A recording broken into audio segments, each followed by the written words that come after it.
नमस्कार साथियों, आपका स्वागत है हमारे चैनल पे।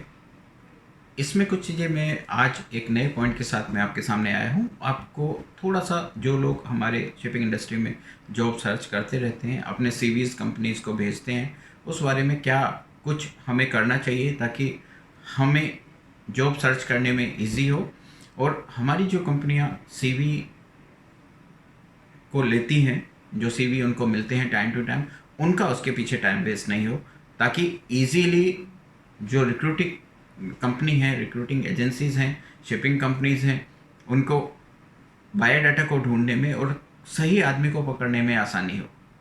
सही आदमी तक पकड़ने के लिए तो कुछ पॉइंट्स मैंने अपनी तरफ से नोट किए हैं और मैं रिक्वेस्ट करता हूँ बाकी रिक्रूटिंग एजेंसी, रिक्रूटिंग मैनेजर्स और हायरिंग एजेंसीज से कि अगर उनके कुछ व्यू हैं तो मुझे कमेंट करके ज़रूर बताएं। इसके अलावा जो मेरे को ध्यान में आए और मैं आपके साथ शेयर कर रहा हूँ, ये 5 पॉइंट मैंने लिए थे, उसके पे आज डिस्कस करते हैं। पहली बात, कभी भी अपने सीवी अगर आपको रिक्वेस्ट नहीं करती है हायरिंग एजेंसी या रिक्रूटमेंट कंपनी, तो आपको व्हाट्सएप पे नहीं भेजने हैं। There are you definitely knows that किस कंपनी में आपको अप्रोच करना है, किस कंपनी में आपको सीवी भेजने हैं, ये आपको निश्चित ही पता होना चाहिए। और वो आपको कभी भी व्हाट्सएप पे अपने रिलेशन के आधार पर नहीं भेजने हैं जब तक कि आपको ऐसी रिक्वेस्ट कंपनी के हायरिंग एजेंसी की तरफ से नहीं की जाती है। पॉइंट नंबर 2 पे की हम बात करते हैं, जो हमने बनाए हैं अपनी तरफ से। आपको कंटिन्यू कंपनी को कॉल नहीं कर रहा है। This is the pandemic situation. We all knows कि ये पेंडेमिक सिचुएशन है और सब किसी को अपना जॉब खोने का डर है। काफ़ी समय से 1 साल हो गया, बीच में काफ़ी लोग नहीं जा पाए और वो फ्रस्ट्रेटेड हो गए हैं। तो आपको कंटिन्यू अपनी फ्रस्ट्रेशन आपको कंपनी को नहीं दिखानी है। डेफिनेटली हम समझते हैं सभी कि आप फ्रस्ट्रेटेड हैं, बहुत लंबे समय से घर पे बैठे हैं, लेकिन अगर आप अपनी ईगरनेस और फ्रस्ट्रेशन कंपनी को दिखाएंगे तो उसमें आपकी रेपुटेशन, इमेज ख़राब होती है। हो सकता है इस कंडीशन में कंपनी आपको हायर नहीं करे और सेकेंडरी रख दे। पेशेंस एक पेशेंस भी अपनी जगह रखना ज़रूरी है। अगर आपको बहुत समय लंबे समय से जॉब नहीं मिला है या आपको जॉब जाने का डर लग रहा है, तो वो कंपनी की प्रॉब्लम नहीं है, वो आपकी अपनी प्रॉब्लम है। सो आपको अपनी डिग्निटी बनाए रखनी है, आपको अपना पेशेंस बनाए रखना है। कंटिन्यू फ़ोन नहीं करके आप जेंटल रिमाइंडर मेल पे भेजिए कि आपने कभी अप्रोच किया था कंपनी को और आपको अभी तक रिप्लाई नहीं आया है। So this is gentle reminder, kindly have a look on the given CV on dated which you have submitted to them. वो आपको करना है। आपको सिर्फ सीवी नहीं भेजना है, कंटेंट्स आपके संतुलित शब्दों के साथ लिखकर अपनी पूरी डिटेल उसमें डालनी है। जो बायोडाटा में रहेगा वहाँ पूरी डिटेल रहेगी, लेकिन संतुलित शब्दों के साथ आपको अपना छोटा सा बायोडाटा बोल सकते हैं, संतुलित लाइनों के साथ में आपको लिख के भेजना है ताकि ब्रीफिंग उसी में फर्स्ट लुक में सामने रिक्रूटिंग एजेंसी, हायरिंग मैनेजर जो भी है उसको समझ में आ जाए। किसी के पास भी इतना समय नहीं है कि वो उसमें 2 मिनट 5 मिनट एक मेल को पढ़ने में लगाए, then he has to proceed for biodata. तो उसी में इतना क्लियर हो जाना चाहिए कि बायोडाटा के अंदर बाकी क्या कंटेन है। ये बहुत ज़रूरी चीज़ है। कभी भी आपको कंपनी को, जब आप एक कंपनी को मेल कर रहे हैं तो अपना बायोडाटा उसको सीसी में बहुत सारी कंपनियों को नहीं रखना है, बहुत सारी कंपनीज को नहीं रखना है। कारण क्या है उसके पीछे?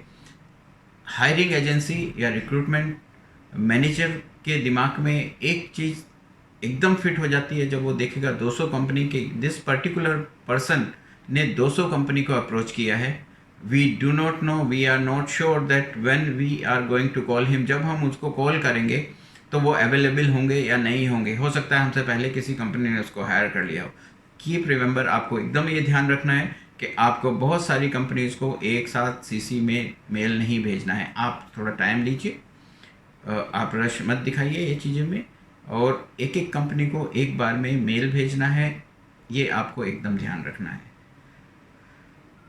दूसरी चीज़, इसी पॉइंट में बात करते हैं कि आपको हर एक डिपार्टमेंट को मेल नहीं करना है। अगर रिक्रूटिंग एजेंसी का उसमें दिया है, नहीं तो एडमिनिस्ट्रेशन को, नहीं इन्फो में जो भी उसको टैग किया गया है कंपनी की तरफ से, आपको लगता है अगर उन्होंने डिस्क्राइब नहीं किया है कंपनी ने, तो जो आपको सिमिलर लगता है कि रिक्रूटिंग का काम एचआर है या रिक्रूटिंग का बनाया है, कुछ भी जो भी ईमेल बनाया है उसको आपको देकर उसी में भेजना है। अकाउंट्स को बहुत सारी जितनी ईमेल, बहुत बार क्या देखा गया है, जितनी भी ईमेल कंपनी ने दी हुई है उसको सब को ही हम लोग ईमेल भेज देते हैं।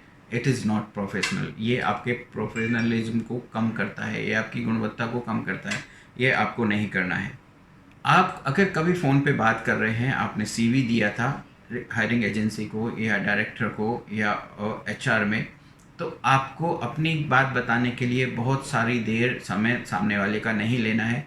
आप कोशिश कीजिए कि कम से कम शब्दों में आप अपनी बात को रख दें और आकर्षक ढंग से रख पाएंगे अगर आप अपनी बातों को, तो आपके सिलेक्शन के chances compare than the other people, दूसरों की तुलना में ज़्यादा हो जाएंगे। आपके आकर्षण, पहली बातचीत ही आपके आकर्षण का कारण बनती है। आप अपनी बात को किस तरह से सामने उसके रख रहे हैं, हायरिंग एजेंसी के या डायरेक्टर के या मैनेजर के, वो आपके कुछ ही शब्दों से समझ में आ जाता है। ये आपको बहुत ज़्यादा ध्यान रखने वाली बात है। होप ये जो मैं 4-5 पॉइंट आपके सामने रखे हैं, ये आपको मददगार होंगे आपका चयन करने में किसी भी कंपनी में, चाहे वो शिपिंग की कंपनी हो हमारी, या दूसरी हायरिंग एजेंसीज़ हों, या दूसरी प्रोडक्शन यूनिट्स हों। It will help you.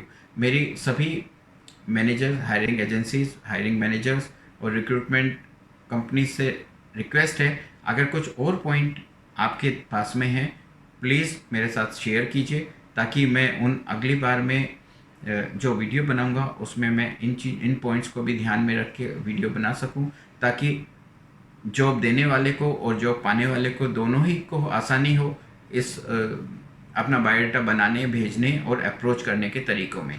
धन्यवाद आपका वीडियो देखने के लिए और साथ बने रहने के लिए। अगर ये चीज़ें आपको अच्छी लगती हैं, प्रोडक्टिव लगती हैं, तो please help me to make more effective videos in favor of getting and giving the jobs. Thank you very much.